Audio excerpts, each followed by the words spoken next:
So when you log into D2L and you click on our class, you'll see you'll go to this screen, which has the announcements. And we'll be posting announcements there. I don't post announcements every week, but you know, if an exam is coming up, or you know, there's some news, you know, some update to a homework assignment or whatever, I may post an announcement there. Typically, I also email out those announcements as well. But since you're presented with this every time you log in, then it's worth checking. It'll be hard to avoid. Also, if you miss a class, come to D2L and check to see what you missed. That's actually a pretty important thing. Once you get to the announcements, when you need to find out what homework is coming up, you're going to click on Course Tools. Dropbox. All your assignments will be posted there. Well, hey, it's blank. We don't have any homework. Well, you know, that's just for right now. All your assignments will be posted here. The instructions for them should be posted here. And you will submit your assignments, your completed work, into this place. So you want to check that. Due dates are also listed here. Also, there's a section called Content. And there's a missing folder there. Oh boy. Okay. Uno momento.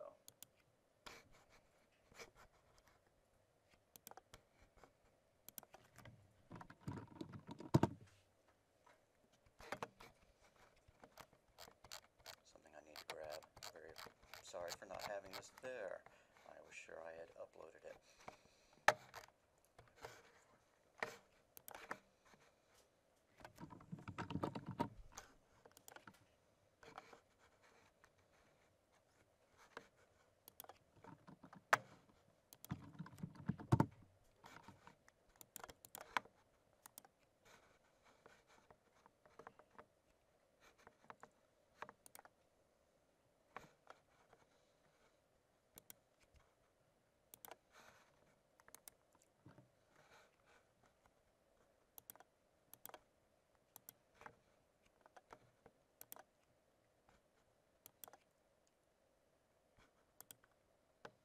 All right, so when you go to Content,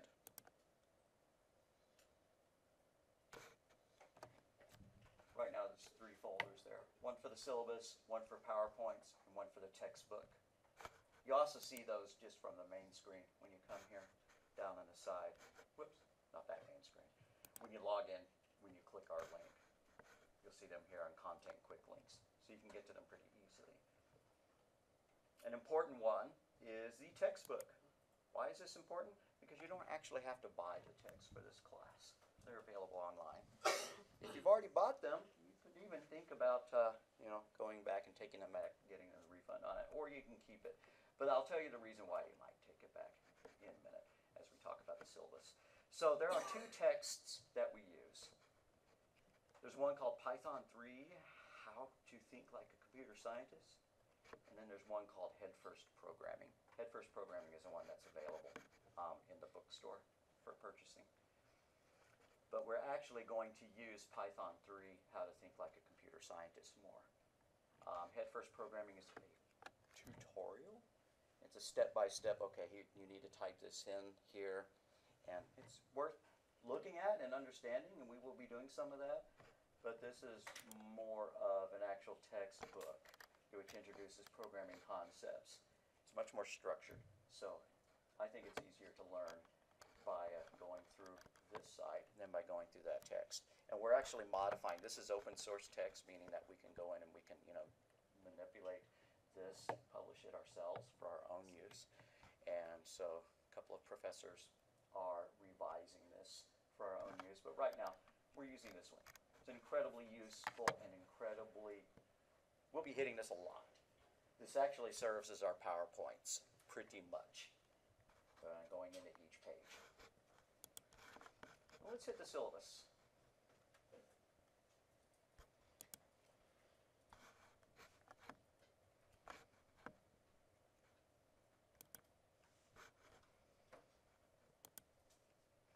Whenever you click on a document, it pops up a nice little viewer inside here.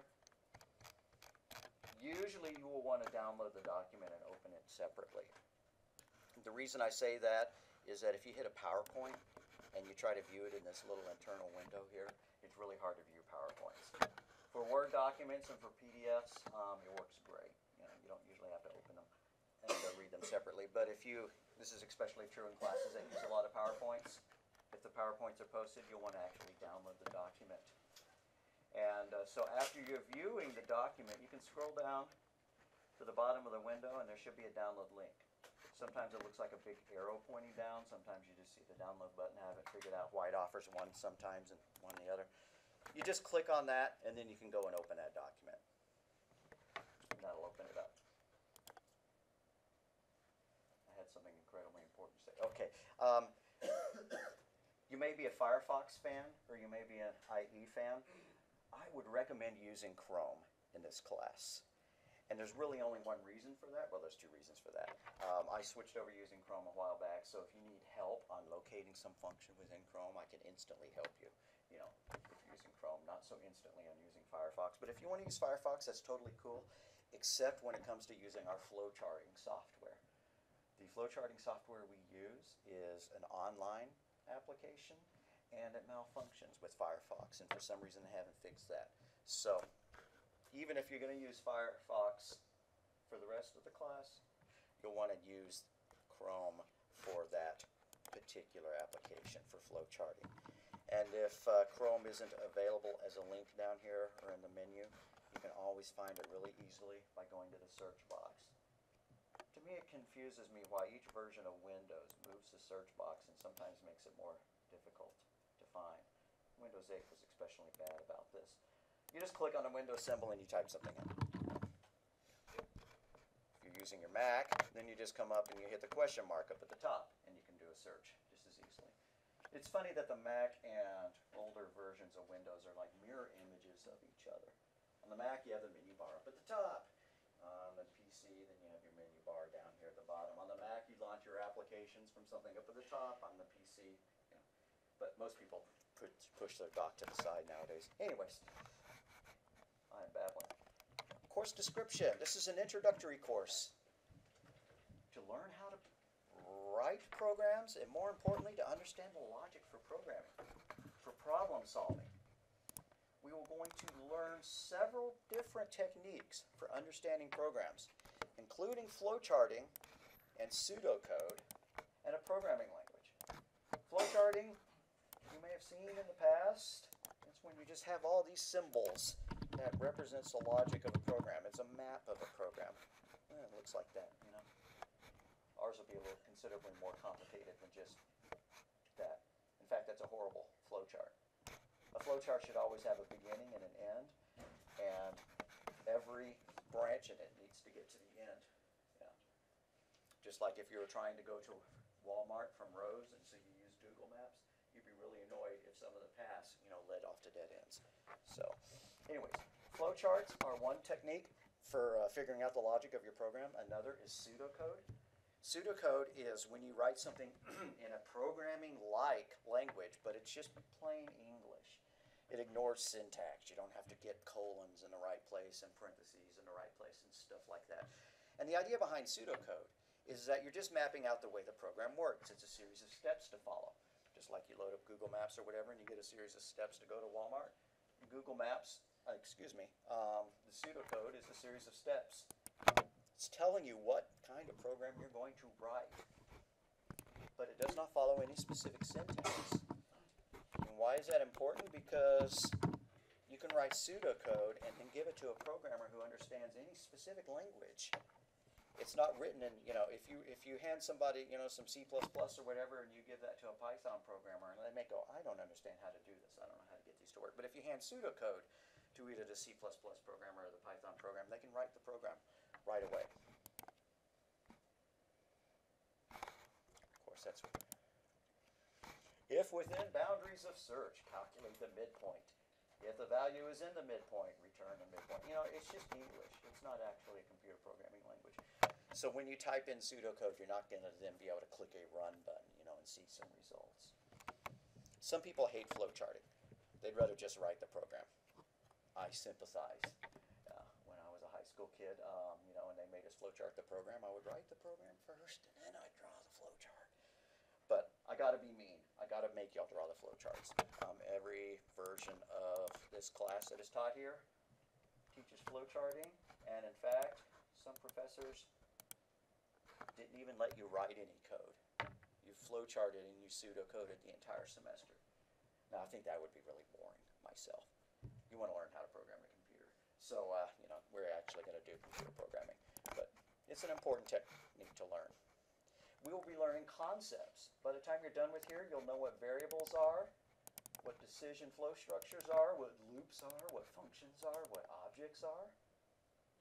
We're not going to be master programmers by the time we get done out of this. But you will have the basics, which you could then use to go on and learn more. Or you can take later courses, here. So, I'm Professor Thompson. My office is right downstairs. Anytime I'm there, feel free to come talk to me. Anytime you're stuck on something, please feel free to text me, day or night. I don't care if you're programming at 3 in the morning. I know how to mute my phone so that your messages don't leave me in. If you're stuck on something, just your program doesn't work, it won't compile. There's something wrong with my voice, excuse me. Take a snapshot of your screen. Text me the picture. Almost everybody has a phone that's capable of doing that. And usually I can turn around and give you an answer remarkably quick. So if y'all don't mind, if everybody would grab their phone and send me a text to that message,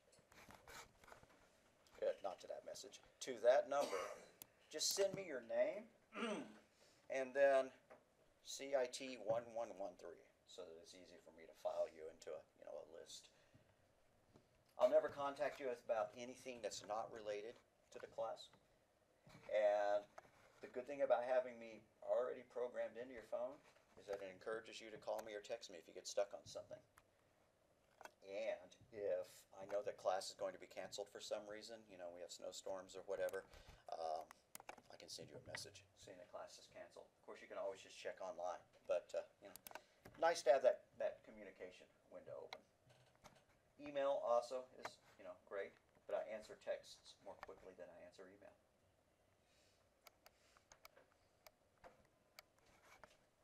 I think most of us know the class time because we're already here. Delivery method, hybrid, that means it's a lecture class and it's an online class. It's online because the lectures are posted online and all the homework is posted online and you submit your stuff online. You need access to a computer to do your assignments and to access the website. You probably have a home computer. If you don't, then you can come in and use the computer lab. It's just right around, the corner, diagonally over there. Not all of the computers on campus have Python. But all of the computers, all the PCs up here in the office, not the office, in the lab or here, do have Python. So in order to avoid having to come up here to do your homework, it's really a good idea to have the stuff installed on your PC at home. And it's really easy to install Python on your computer at home. It's not a big deal. And if you have a Mac, that's totally cool. It's not Windows specific. You can install Python. In fact, it probably comes installed by default on your Mac or on your Linux computer. But if not, it's really easy to install. Textbooks. As I mentioned, our primary text is going to be the website, the online textbook called How to Think Like a Computer Scientist. And the URL is there. Our secondary one is the tutorial book called Head First Programming. If you want to order it, you can. The book needs to be updated. It's about 4 years old, and some of the URLs that it mentions, the websites that it mentions, are no longer, closed. The internet is a constantly mutating thing, and it's kind of a drag when you're typing in code and it doesn't work, because you can write programs that will access the web and pull information from the web. But then you write a program that pulls in information from the web using the URL that they specify, and it doesn't work. So you have to use the errata. They really need to update it. Important dates. I hope these are accurate. I'll go back and make sure that these are exact. We're probably going to have 2 exams, a midterm and a final. That's how I've done this class the last few semesters. fall break. Kind of a drag that we have a fall break that includes Thursday and Friday because who's here on Friday anyways? It's not like it's that big of a bonus. Also, you know, Labor Day is coming up. Yes, sir. It's been a while since I observed that, actually. Oh, yeah? Yeah. So, yeah, 2 weeks from today, I believe, we get Monday off. And I didn't mean to not post that here. Okay. So the exams are not killer exams. You don't need to be terrified of the exams. I let you use notes that you take. And also, you can access the online materials. You can even go to that Think Like a Computer Scientist, or you can access the PDFs while you take it. The exam is given online, so you know you take it using your web browser, and you can just tab over. You know, so since it's open book, open notes, don't freak out about it. Most people make A's or B's on my exams, not because I deliberately make them easy, but because I think you know, really there's kind of two concepts for exams. One is test your knowledge, make sure that you've learned everything. The homework, in my opinion, test your knowledge. When you go out in the real world, your boss isn't going to walk up and hand you a Scantron and say, okay, fill that out, and you'll make some money. Instead, you have to, you know, accomplish some work. So I think the homework is the most important part of the class, rather than the exams. But we have to give exams. We do have to test the aptitude for the material, your retention for the material. But with the open books and with the open notes, being able to access the web page, then or the PowerPoints, you can usually do pretty good. I veered off. I said two philosophies. One is as a test, the other is as a learning tool. I like the exam to reinforce what you already know. I hate asking true-false questions and making the answer false, because what if that sticks in your brain? You know, the primary ingredient of chocolate is sulfuric acid, true-false. What if you think, okay, yeah, that's probably true, and then later on, you know, somebody asks you to make chocolate and you put sulfuric acid in it. Yeah. I don't. I think exams should be a learning opportunity, you know, and to reinforce the material, burn it in. So we have to get them. Our objectives. We want to understand the fundamental concepts and the general principles of programming, such as loops and decision statements, how to get input and output. What's input? Input stuff that goes into the program. If you're playing a game, the input, you know, is the joystick or the touching on the screen or whatever, and the output is, you know, the pictures you're drawing on the screen. And we're not going to be doing that, but in our case, the input's going to be the stuff that you type, and then the output will be, you know, what it prints out or what it draws on the screen. We will be writing some programs, you know, that draw pictures, so as well as just printing stuff out, which is pretty cool. We don't do that in the Java classes currently, or the C++ classes. Understand and create flowcharts and pseudocode, write and run Python script programs. Now, no, never mind. Okay.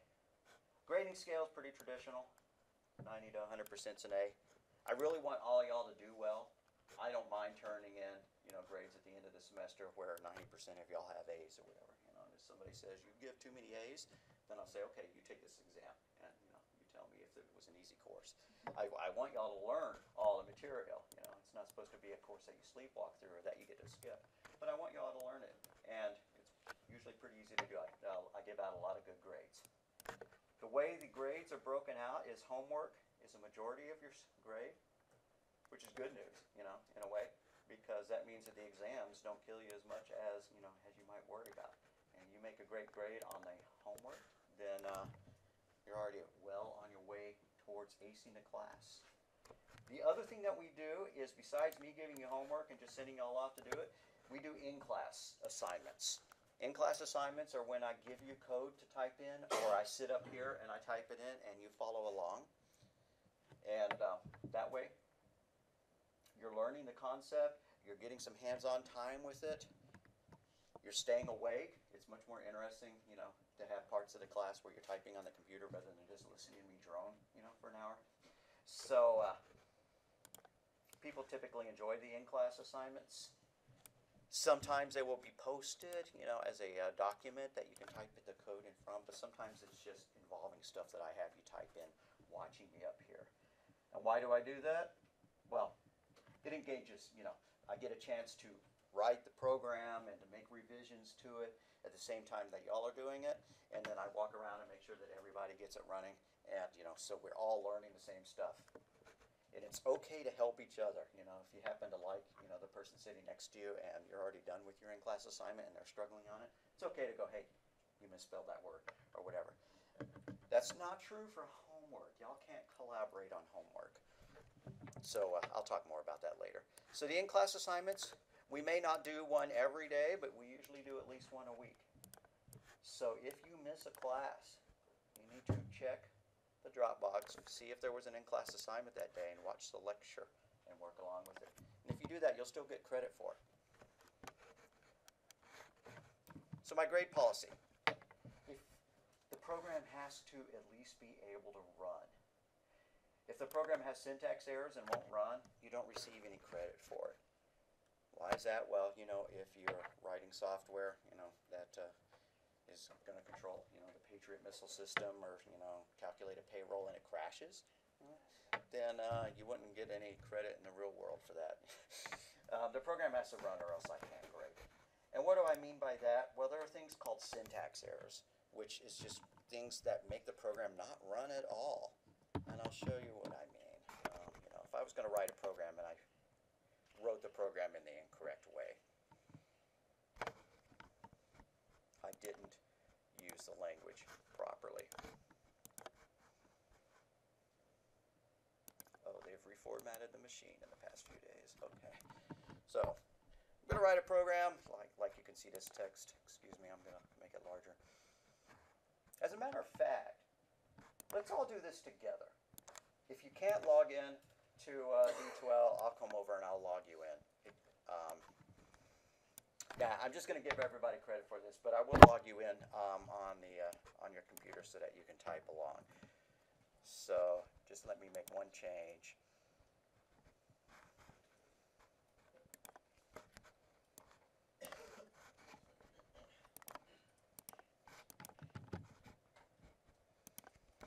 That did not change it.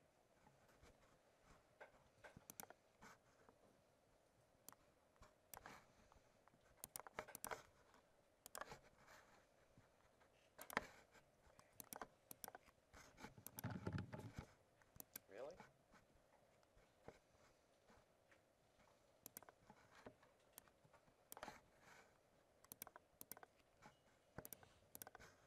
Oh, sorry. That's not the right place to change that.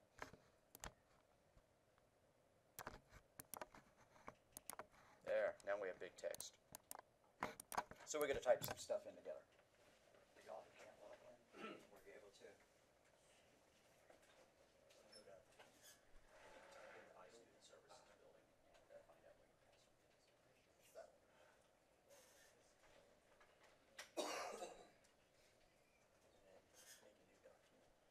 First time you log in on one of these machines, it's kind of slow, so you have to catch up.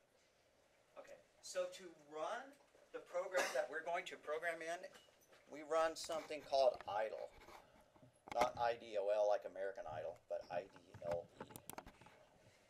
So go to the search box and type IDLE, and you'll see something that says idle, Python 32-bit. And it'll come up and look like this. Then you're going to do File, New File. And we're going to type some stuff in it. And we're going to save it, and we're going to run it. Don't type that. But we have to save our program before we can run it. And so after you type in your program, you're going to want to choose Save As. And you're going to want to pick a place to save it. It's going to default to some weird system directory inside of program files, Python 3532. Don't save it there. You may even get an error if you try to save it there. Instead, save it to the desktop, or better yet, bring a flash drive. Some of the machines on campus erase everything after you log off, and so it won't even be there the next time you log in. I'm not sure if this room is configured like that or not. I wish they didn't do that. I would like everything that you write, to be available the next time you come in. But we'll find that out pretty soon, won't we? Anyways, So you'll go to the desktop or to your flash drive or whatever, and you'll give the program a name, like my very first program. Now let's just call this one Program 0. Why am I calling it Program 0 rather than Program 1? I'll discuss that later. Just because computers start counting at 0 rather than counting at 1. Okay, and then we can run the program. Has it finished logging in yet? Okay, cool. So you're going to want to launch idle. You're going to click on the start box. Get the mouse work. There we go. IDLE. Launch that. Then you're going to. That didn't work. Go back here and let's try that again. IDLE.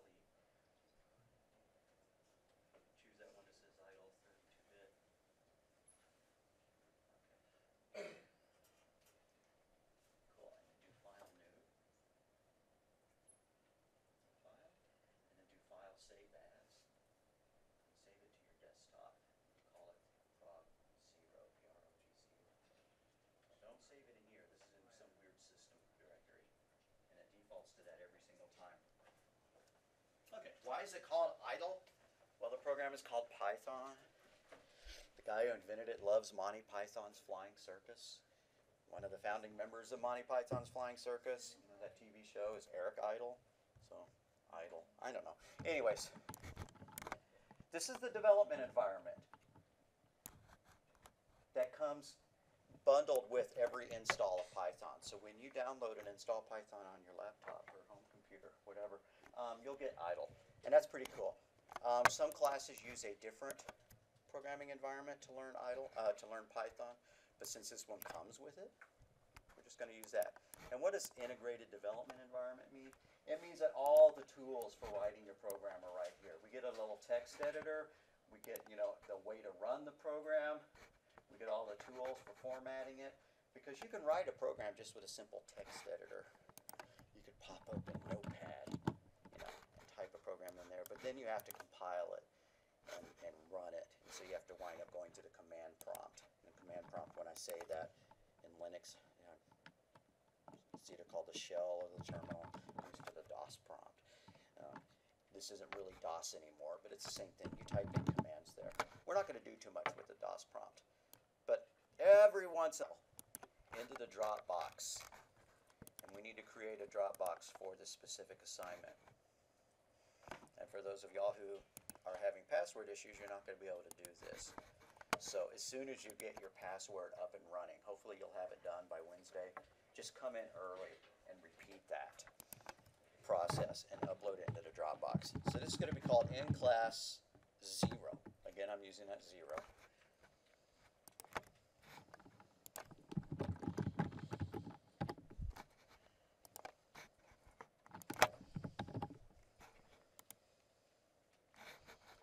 So go back into D2L and choose Dropbox, and you'll see a folder there called in class 0, and you're going to click on that in order to be able to submit the program that you just wrote. And I'll do the same here. So I load D2L, I log in, I access the D2L section for our specific class, I choose Dropbox. I choose this specific Dropbox. Right now it says 0 submissions because we haven't uploaded any files. I click on the folder name. It says add file and then submit. You have to do both. You have to add your file and then you have to submit it. Adding a file is like adding an attachment to an email. If you don't actually click send, then it doesn't go anywhere. Similarly, if you add a file but you forget to click submit, then nothing gets uploaded. So what you want to do is after you get there, click add file, and you're going to want to go and find your Python script. It says drop files here or click below. Well, we're going to click upload, and it pops open the file picker window. Just go to desktop or wherever you saved your folder, your program. Find your py script.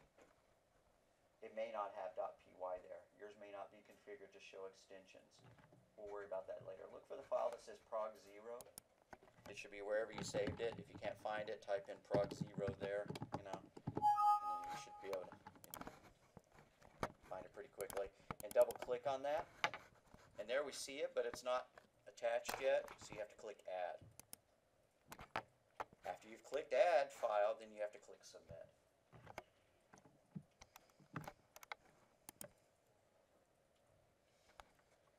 Then it'll say File Submission Successful, blah, blah, blah. Down here at the bottom, it should say Email Status, Confirmation Email Sent Successfully. So in that raider.rose.edu Gmail address, you should be able to check to make sure that it uploaded it. By the time you get all this, File Submission Successful, it already has been uploaded correctly. And then when you go back here, it'll say Submissions 1, where it said 0 before. After I grade it, there'll be a link here where you can see the feedback. And if you got it right, I'll say good. You'll have 100% or whatever. If you don't get 100%, check your feedback, find out what you did wrong, revise your program, and submit it again. It's not like, that game show where you say, is this your final answer? And then you give the wrong answer and then you lose. Now, in this case, if you don't get it right the first time, I want you to fix it. I really want you to learn it. So revise it and resubmit it, and you'll still get majority credit. And what do I mean by that? Well, if you turned the program in a week late to begin with, and then it didn't work, and I ask you to revise it, and then you revise it, and it does work, I'm not going to give you 100%, for being late. But you'll get majority credit. And then, so you'll be able to check your grade. You'll see a score there. You'll be able to check your feedback there.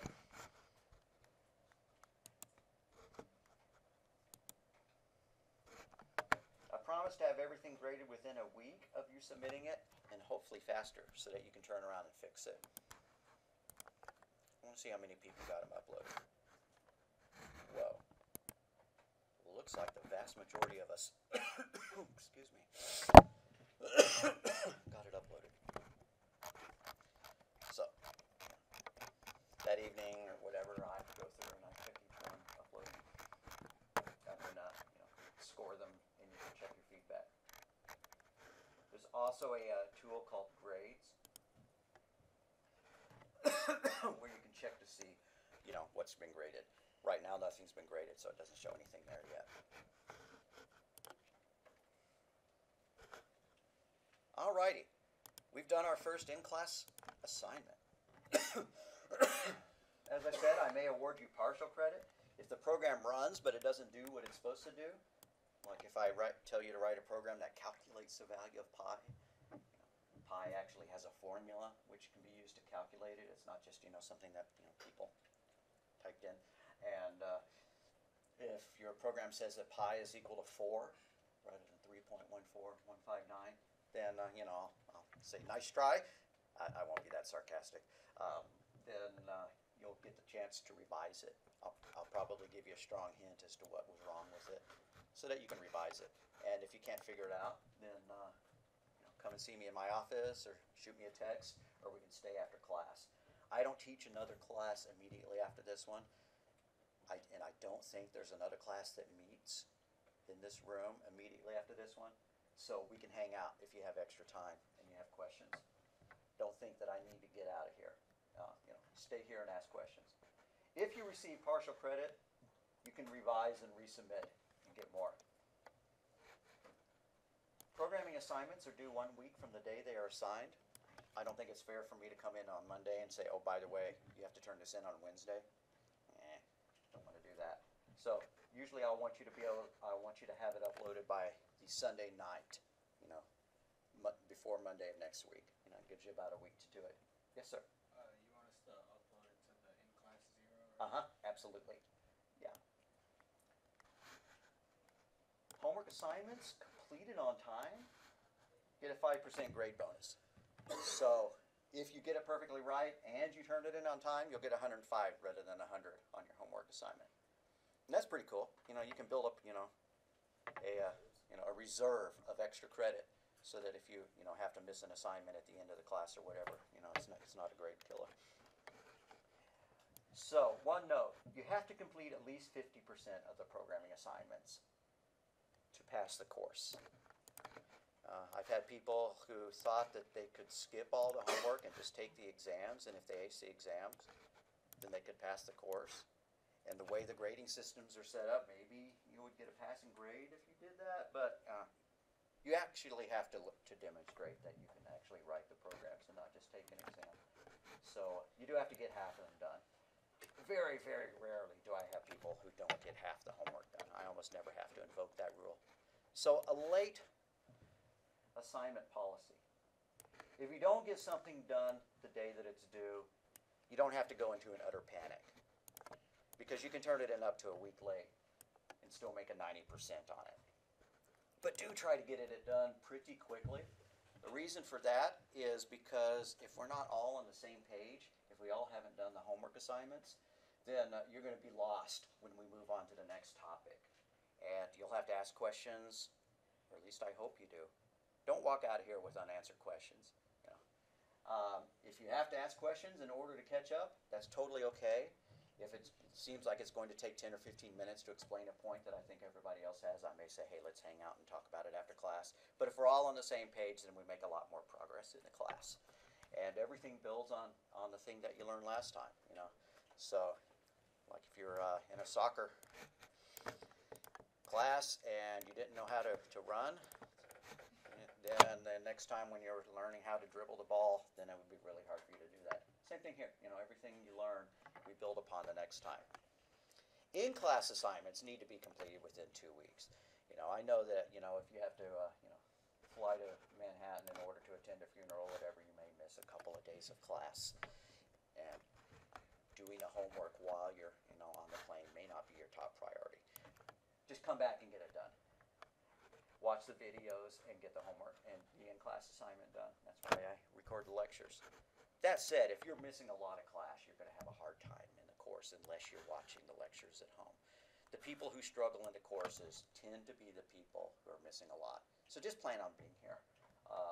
Y'all are all here, so we're off to a good start. If for some reason something changes and you're not able to come in this time, then you can, watch the classes, whatever. But that's usually a drag. It's much easier to get stuff done when I'm here to answer your questions and to work with it. Penalties for late assignments might be waived if I know in advance why you're going to be out of town. Whatever. I don't count offer attendance. I've played with doing that, in prior semesters. But generally, the proof is in the pudding when you're having trouble with the homework, that your lack of attendance shows there. So I'm not gonna. I have to take attendance, but I'm not gonna, knock you a letter grade for each class you miss or anything like that. As a general rule, students who do attend the classes and do not miss many days perform better in the course. If you don't participate in the class in the first 2 weeks, I'm missing an S there, will be dropped from the class with an AW on your transcript. Now, y'all are all here, and I'm going to take attendance, and so you're not going to have to worry about that. But just know that for future semesters, if you don't show up to class, you will be dropped from it. You'll get a mark on your transcript that says that you didn't attend. And if you were getting paid by the government or something to take the course, then they're going to come and get the money back for it. Now, usually, that's pretty straightforward. If people just don't show up, then they get the AW. But I had one person who missed the entire first half of the semester. And then they wondered why they had an AW on their transcript. They hadn't turned in any homework either. I don't know what they were thinking. But, anyways, that's what AW means, is it means that you never attended the course. And that's not going to be a problem for y'all. Okay, student expectations. Just keep your private devices on silent so it's not distracting to the person next to you. Please don't play games during class. When Pokemon Go came out, I did have people, with their phones open waiting for, Squirtle or, Weedle to walk in. That's distracting to the people sitting next to you. That's the real reason for it, and you're not paying attention to me. Don't view distracting material on your screen. If you have to take calls, step outside. I know that people, if you find out that you need to pick up your kid from school, that's totally cool. That's why we all have these cell phones. But, just go take a call outside. Don't listen to music. That sounds silly. I've had people who think that they can do that while writing the in-class homework or whatever. So no smoking campus. Vapes are not allowed. That also sounds silly, but when they first came out, people thought that they could use those in classes because they weren't cigarettes. You need to check D2L regularly to keep up with the assignments. If you miss a day, just check D2L, find out what we did. And then, that evening I'll post the video of the lecture, and you can watch that, and you'll be all caught up. I might need to change the syllabus for some reason to revise some policy. If I do, I'll post a notification. I'll email the notification. You'll have ample opportunity to understand it. But it's your responsibility at that point to understand the changes. If you have any questions at that point or at any other, ask me. You may expect me to provide clear instructions for assignments and to answer questions. I'll answer every email, phone, text message I get. I'll always give at least a week's notice of due assignments and 2 weeks of exams. And all due dates will be shown clearly in D2L. Homework will be graded within a week of submission. You can revise and correct to get more points if you don't get a full grade. I try to answer all email within 24 hours. Weekend email I may delay a little bit. Communication by text messages, you usually get almost instantaneous responses unless I'm doing something else that if I'm driving on the highway, I'm probably not going to answer it right away. I won't write your programs for you, but I'll look at what you've written and offer suggestions. I may get a piece of paper, and write some lines of code that I want you to type in or whatever. You can always come downstairs and talk to me and ask for help. Academic integrity. I have to talk about this more than what I wish I did. What is academic integrity? It's doing your own work. If you're copying somebody's exam, while you're taking the exam, since we're all here, together, you might see me, look away, and you're going to go, don't. Well, nobody's going to do that. Nobody tries to do that. But sometimes people are tempted to turn in somebody else's homework assignment. If your buddy's got the homework assignment working and you haven't, you may want to see what they've done. You really need to do your own homework. It's really, really important. Plagiarism is using somebody's thoughts, ideas, words as your own without giving explicit and accurate credit to the original author. If you were writing a term paper and you copied huge chunks of it from Wikipedia, you probably wouldn't get credit for it. Same thing for the program. Usually I don't have problems with people taking stuff from online and turning it in, although I have had people do that. But people think that they can take their seatmates, homework and turn it in. And I can't give you credit for that. And I'll also, give a 0 to the person you copied. So don't do that.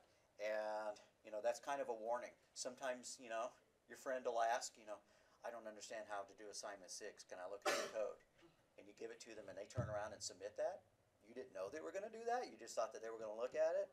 And then you wind up with a 0 on it and you get really unhappy. So, I hate to be mean about it, but we have to make sure that you're doing your homework, your own work. Now that's not to say that you can't go online and look stuff up. Google is your friend as a professional programmer. If you don't know how to write to a file using Python, Python, write to a file, example. You go, woohoo! Not only will you find documentation on the Python website itself, but you'll find, tutorials for it, places where people have asked questions on how to do it. That's totally cool. Read that, understand it, and then make it your own. Don't just copy 20 lines from the net, paste it into your program, and submit it.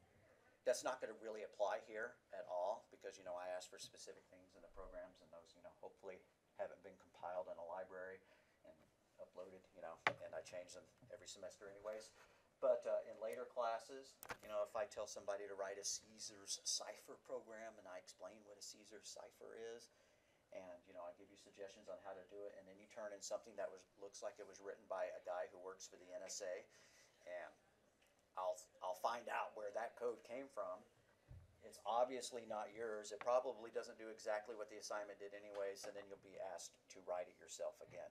So if you don't understand something and you can't figure it out on your own, ask me for help. Don't just take stuff online. And the same is true in the business world. If you copy, parts of software that somebody else have written and put it into your code base, then that could open that company up for legal liability. Way back when video on the computers was a new thing, you know. And Apple came out with QuickTime, so you could watch videos on your Mac. And so Windows wanted a media player. We're talking about, you know, way in prehistory.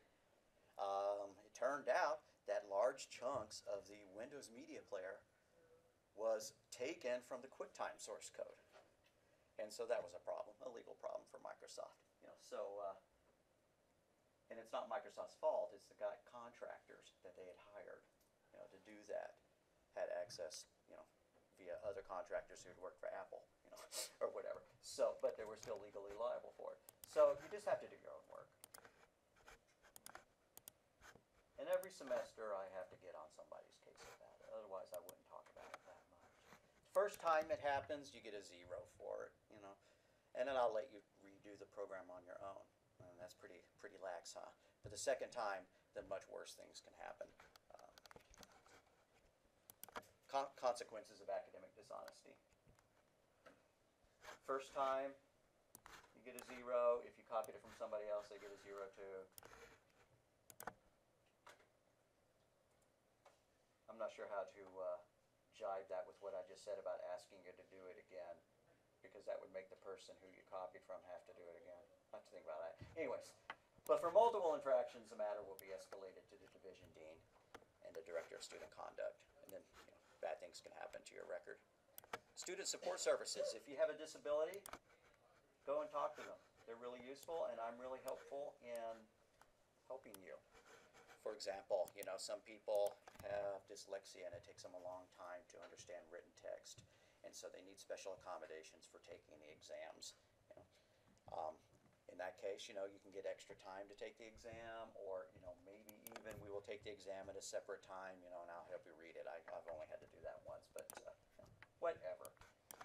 Totally okay to go and ask for the help that you need. I just need notification of it. There's a student handbook online. It's well worth reading. I give you a link to it so that you don't have to search for it on the Rose.edu site. All right.